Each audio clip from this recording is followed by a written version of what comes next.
Halo, apa kabar? Kembali lagi ke channel Bimbel Chief bersama Mistisia. Kali ini kita akan membahas materi mengenai kesetimbangan kimia. Keadaan kesetimbangan kita bisa lihat contohnya pada reaksi berikut. 2SO2 gas ditambah dengan O2 gas menghasilkan 2SO3 gas. Perlu kita lihat di sini, tanda panahnya adalah tanda panah bolak-balik. Artinya tanda panah ini adalah reversible atau bisa bolak-balik. Jadi dari reaktan nanti bisa ke produk dan produk menjadi reaktan lagi. Selama ini tanda panah yang kita kenal hanya satu arah atau reversible. Jadi pada kesetimbangan nanti kita akan menggunakan tanda panah dua arah seperti ini ya. Jadi dalam suatu ruang pada suhu tetap direaksikan gas SO2 dan gas O2. Perbandingannya kita bisa lihat pada koefisien adalah 2:1. Nah, sejalan dengan bertambahnya waktu reaksi, maka konsentrasi SO2 dan juga O2 ini akan semakin berkurang, sedangkan konsentrasi SO3 akan semakin bertambah. Perubahan konsentrasi masing-masing zat kita bisa lihat pada grafik berikut. Dapat kita lihat pada grafik ini, konsentrasi SO2 dan O2 akan menurun sejalan dengan pertambahannya waktu, sementara konsentrasi SO3 akan bertambah sejalan dengan pertambahannya waktu. Maka pada keadaan setimbang, grafiknya ini akan berbentuk lurus ya. Jadi itu menandakan bahwa SO2, O2, dan juga SO3 itu berada pada keadaan setimbang. Selama kesetimbangan berlangsung, tidak terjadi perubahan yang kita bisa lihat ataupun kita ukur. Tetapi ada perubahan kecil atau mikroskopis berlangsung secara terus-menerus secara seimbang. Jadi kesetimbangan kimia adalah suatu keadaan di mana laju reaksi ke arah kanan atau produk sama dengan ke arah kiri atau reaktan. Berikutnya adalah jenis-jenis kesetimbangan kimia.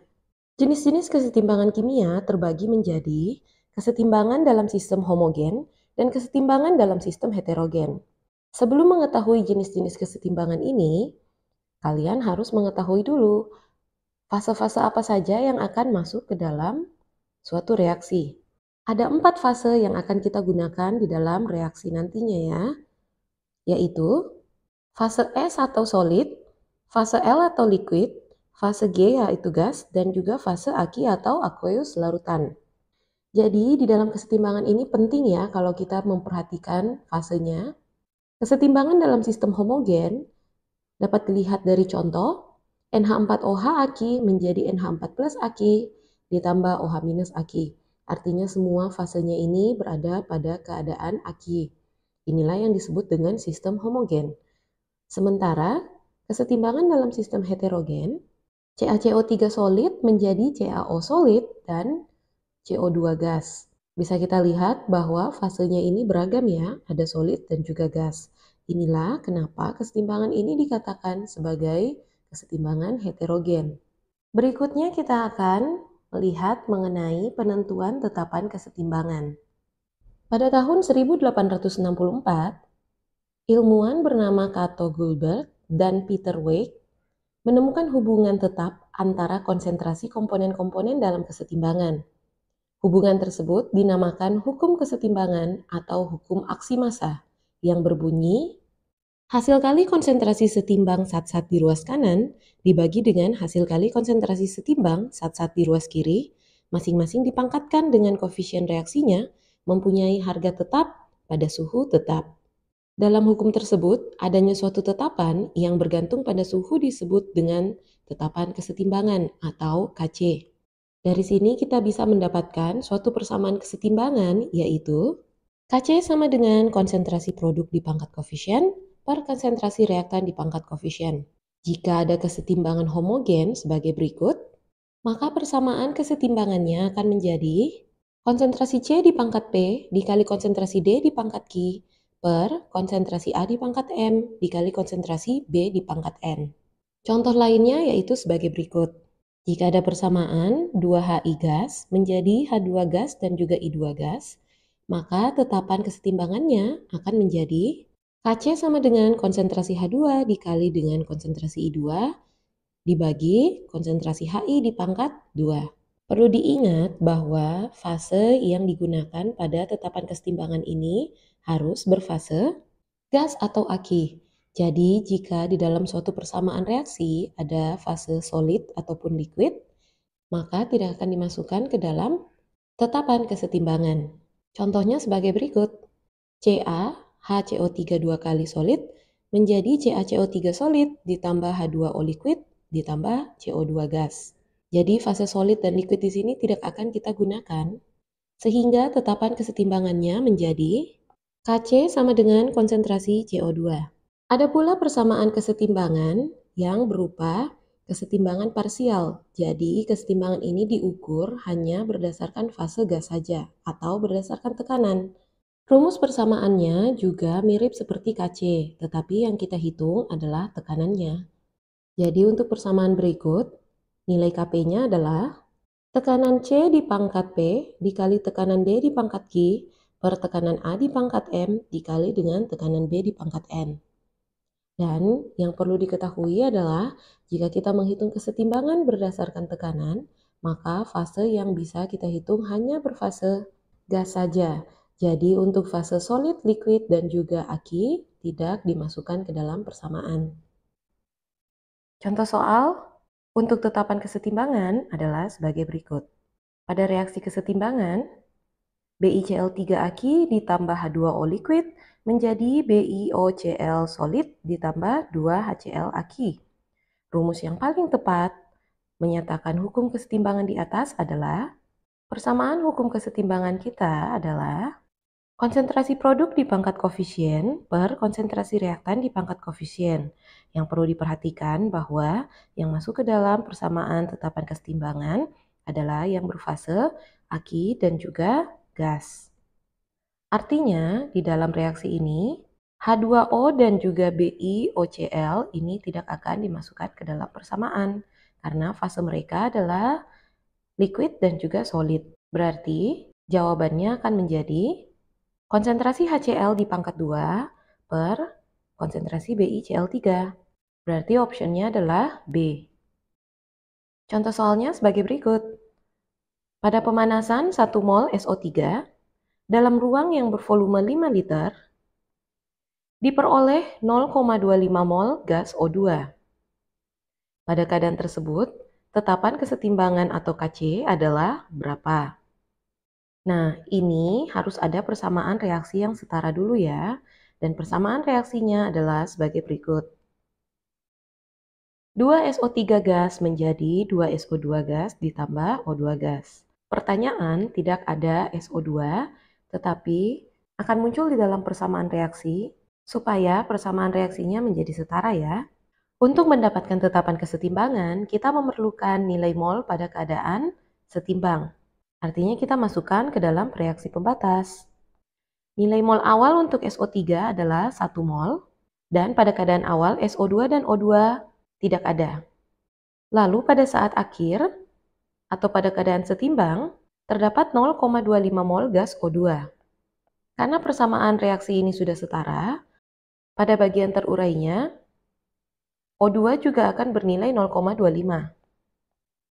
Kemudian, sesuai dengan perbandingan koefisien, SO2 dan juga SO3 akan bernilai 0,5. Artinya, pada keadaan setimbang, SO3 akan bernilai 0,5, begitu pula dengan SO2. Jika kalian masih kesulitan dengan reaksi pembatas, bisa dicek pada video yang lainnya ya. Setelah kita dapatkan nilai mol pada keadaan setimbang, artinya kita akan membuatkan nilai tetapan kesetimbangannya. Sesuai dengan rumus Kc, yaitu konsentrasi produk di pangkat koefisien per konsentrasi reaktan di pangkat koefisien, kita cek dulu apakah persamaan reaksi ini bisa masuk ke dalam nilai Kc. Berhubung semuanya adalah berfase gas, berarti persamaannya menjadi konsentrasi SO2 di pangkat 2 dikali konsentrasi O2 per konsentrasi SO3 di pangkat 2. Berhubung reaksi pembatas ini masih dalam keadaan mol, maka kita harus bagi dengan volume 5 liter sesuai dengan soal, supaya mendapatkan nilai konsentrasi. Jadi masing-masing nilainya nanti akan diper 5 ya. Nah, maka didapatkan hasil yaitu 0,25 per 5. Jawabannya adalah 0,125. Artinya tidak ada option yang tepat untuk jawaban ini ya. Kemudian untuk contoh soal berikutnya. Pada reaksi kesetimbangan, N2 gas ditambah 3H2 gas menjadi 2NH3 gas. 3 mol N2 direaksikan dengan 8 mol H2 dalam bejana 3 liter dan dalam keadaan setimbang terdapat 2 mol H2. Maka harga tetapan kesetimbangan atau Kc pada suhu yang sama adalah berapa? Di sini sudah ada persamaan reaksi ya, dan sudah setara. Artinya kita langsung masukkan saja ke dalam reaksi pembatas. Pada keadaan awal akan kita masukkan 3 mol di N2 dan juga 8 mol di H2, sementara untuk NH3 nilainya itu tidak ada. Pada keadaan setimbang terdapat 2 mol H2, artinya pada keadaan terurai H2 bernilai 6. Selanjutnya sesuai dengan perbandingan koefisien, maka nilai N2 dan juga NH3 adalah 2 mol dan 4 mol. Maka dari sini kita bisa lihat pada keadaan setimbang N2 akan bersisa sebanyak 1 mol dan NH3 akan dihasilkan 4 mol. Selanjutnya setelah mendapatkan mol pada keadaan setimbang, maka kita buatkan persamaan tetapan kesetimbangannya. Kc-nya akan menjadi konsentrasi NH3 di pangkat 2 per konsentrasi N2 dikali dengan konsentrasi H2 di pangkat 3. Perlu diingat di sini bahwa volume bejana itu adalah 3 liter, artinya nilai mol nanti akan kita bagi dengan 3 semuanya ya. Nah, dari sini maka kita akan dapatkan hasil yaitu 12. Jadi untuk pertanyaan ini juga tidak mempunyai option pilihan ya. Contoh soal yang berikutnya, perhatikan reaksi kesetimbangan berikut. Ada A gas ditambah dengan B gas menghasilkan 2 C gas. Jika tekanan total ruangan adalah 2 atm, tekanan A adalah 0,8 atm, dan tekanan B adalah 0,4 atm, nilai Kp-nya adalah, perlu diketahui bahwa nilai tekanan total akan sejumlah dengan total dari tekanan A ditambah tekanan B dan juga tekanan C. Karena kita sudah mendapatkan tekanan A dan tekanan B, maka untuk mendapatkan tekanan C, nilainya akan menjadi 2 atm dikurangi dengan tekanan A dan juga tekanan B. Maka didapatkan hasil yaitu 0,8 atm. Setelah kita mendapatkan nilai tekanan semuanya, maka kita buatkan persamaan tetapan kesetimbangannya, yaitu P produk di pangkat koefisien per P reaktan di pangkat koefisien. Berarti nilai tetapan Kp-nya akan menjadi tekanan C di pangkat 2 per tekanan A dikali tekanan B. Kita masukkan nilai tekanan masing-masing, maka didapatkan hasil yaitu 2. Artinya option pilihan adalah A. Contoh soal yang berikutnya, pada suhu tinggi, besi 2 hidrogen karbonat terurai sesuai reaksi yang ada pada soal. Jika kesetimbangan tercapai pada keadaan total 1,5 atm, maka tetapan kesetimbangan atau Kp adalah berapa? Artinya di sini pertama-tama kita harus ketahui dulu senyawa apa saja yang akan masuk ke dalam persamaan kesetimbangan. Yang akan masuk ke dalam nilai Kp adalah fase gas. Artinya FeHCO3 2 kali dan juga Fe2O3 ini tidak akan masuk ke dalam nilai Kp ya, karena mereka berfase solid. Setelah itu, kita akan lihat nilai total tekanannya adalah 1,5 atm. Artinya, kita harus cari dulu tekanan untuk H2O dan juga CO2. Dengan cara kita menggunakan perbandingan koefisiennya. Koefisien H2O adalah 1, begitu pula dengan CO2 sama-sama 1. Berarti koefisien total nanti adalah 2. Untuk mencari tekanan H2O, persamaannya akan menjadi 1/2 dikali 1,5 atm.